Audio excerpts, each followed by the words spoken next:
will be following them. They're in the Western Conference Finals for a reason. Nikola Jokic gives the Nuggets a 1-point lead with 20.8 left. Here's Davis, 4-3 in the win. Oh, it's good! Anthony Davis has won it for the Lakers! Anthony Davis has been the driving force behind the Lakers' offense in the Western Conference Finals. His ability to get into the paint while also consistently hitting jumpers has caused Denver problems guarding him one-on-one. In the first two games of the series, Davis has shot 60% when going into an isolation set or when posting up. That is his highest field goal percentage over a two-game span since December. But the Nuggets might also have found an answer, at least to slow down AD a bit. So far, Denver has primarily used two defenders on Davis, Nikola Jokic and Paul Millsap. Against Jokic, Davis has dominated, shooting 11 for 17 from the field. However, that same success has not been there versus Millsap, making just 4 of his 13 shots. SportsCenter on the road, presented by Rocket Mortgage, as we welcome in our reporter Dave Mcmenamin from the Orlando bubble. Dave, Anthony Davis with that memorable buzzer beater to win Game 2. But why do the Lakers believe that that shot was not an aberration? Yeah, Jay, you mentioned his post-up statistics, and we always think of him in that capacity around the hoop.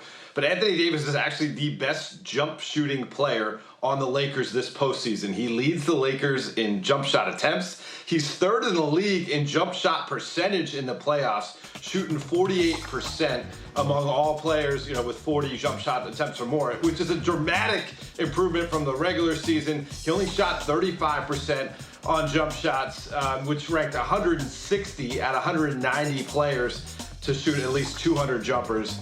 Lakers assistant coach Mike Penberthy, who was a sharpshooter in his own right when he played for the Lakers under Phil Jackson back in the day, posted a video of Anthony's shot after Game 2 on Instagram.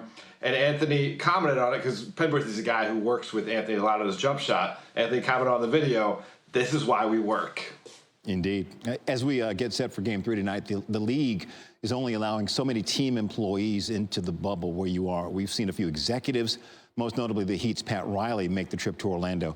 How are things playing out with the Lakers front office right now as they watch this from afar? Yeah, Jeannie Buss, the Lakers governor, did an interview with George Sedano and Elsie Granderson on 710 ESPN Radio in LA yesterday, and she said, man, it's been such a refreshing experience to see this team back in the playoffs. She said, I almost forgot what it was like. It's been 7 years since the Lakers were in the postseason. She said she's so proud of how LeBron is representing the team, both on and off the court, and certainly is impressed by the coaching staff giving the players the best chance to succeed. And I'm told from a source that if the Lakers indeed get to the finals and get to a closeout opportunity, Jeannie has made promises that she will be down here to be a part of the trophy presentation. All right, Lakers 6 wins away from their first championship in a decade. Game 3 between the Lakers and Nuggets tonight, 9 Eastern. Dave Mcmenamin, thank you.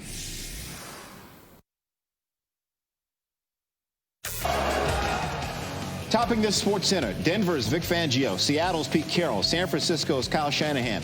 3 NFL head coaches fined $100,000 each for not wearing masks Sunday. In addition, the league fining each coach's team an additional $250,000. The NFL has sent out a memo reiterating coaches need to wear their masks and more fines could come.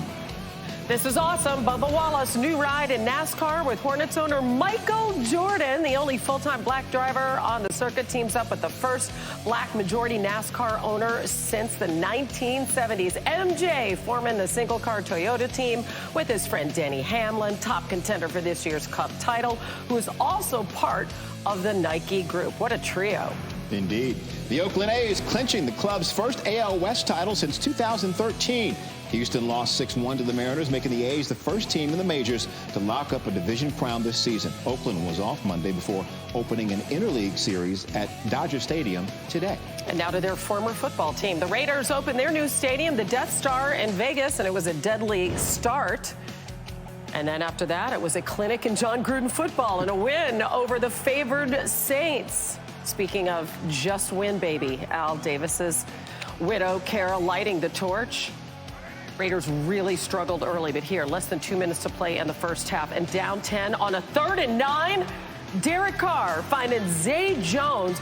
Beautiful catch for a touchdown. They were 7 for 10 on 3rd downs in the first half. Gotta love the sanitizer celebration. So the Raiders within 3. And then the next drive for the Saints, less than a minute and a half, Breeze over the middle, and as if he were the receiver, right into the hands of Nicholas Morrow. Easy pick.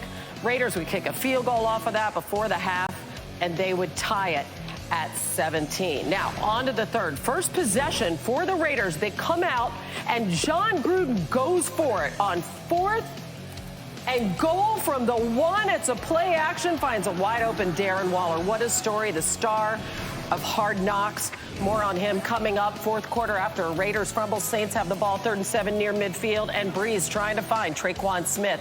They can't convert. The offense out of sync. Missed opportunity. First play of the next Raiders drive. It's Waller, a gain of 18, 12 catches, 103 yards. The star on Monday Night Football, one of the best tight ends in the game right now. 3rd and 8 at the 50. Carr finding Hunter Renfrow, 17 yards and a first down. Another 3rd down pickup. He had completions to 11 different receivers. Jalen Richard catching the pitch this time. Tiptoeing up the sidelines. 20-yard touchdown. Raiders up 31-17. 1st and 10 from the 15. Breeze going to Alvin Kamara. It's a pickup of 12. And then Kamara taking the carry. 3-yard touchdown. Saints now trail 31-24 with 4:30 to play, but the Raiders come right back. Critical 3rd and 5. 2:15 left in the game when Carr airs it out for Henry Ruggs, and it's incomplete. But a flag on the play, and you know what's coming next. Pass interference on Janoris Jenkins. Oh, no. And the Raiders cash in on the critical penalty.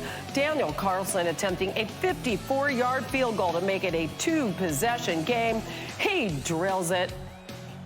And the Raiders win. 34-24. Carr, 282 passing yards, 3 touchdowns. They go to 2-0. Here's quarterback and coach.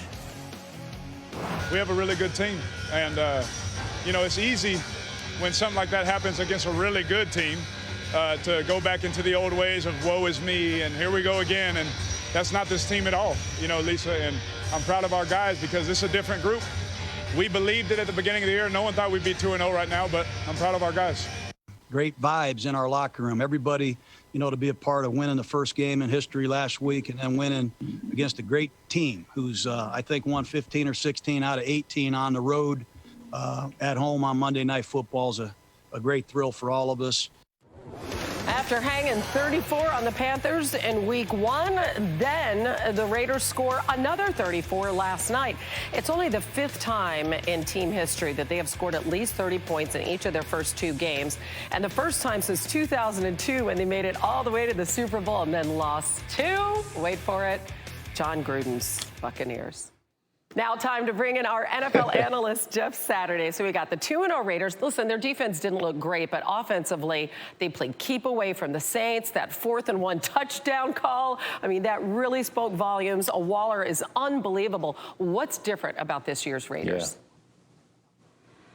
The balance of this offense, it's incredible. In 2 weeks, they've kept run-to-pass ratio almost exactly equal. And Josh Jacobs is the catalyst of this offense. They were down 2 offensive right tackles, brought another guy, and they were banged up. But look at the productivity that Josh Jacobs gives you. Running in between the tackles, bending it back, playing smash-mouth football. That's what he's given this football team. Puts his foot in the ground and will go vertical and get north and south, and is just playing very physical ball to kind of give this balance that they're looking for. And then you heard John Gruden talk about how good Derek Carr's playing. They've scored on 12 of 18 drives. That's the highest in the NFL.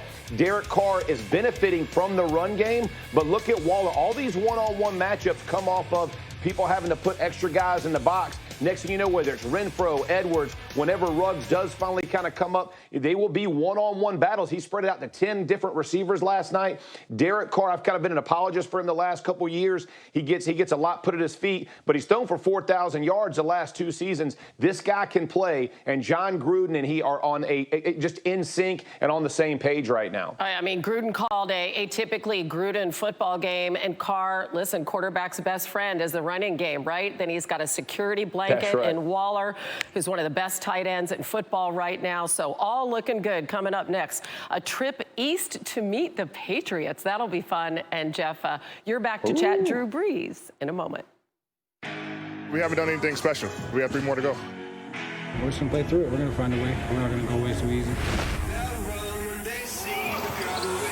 The Lakers have been dominating.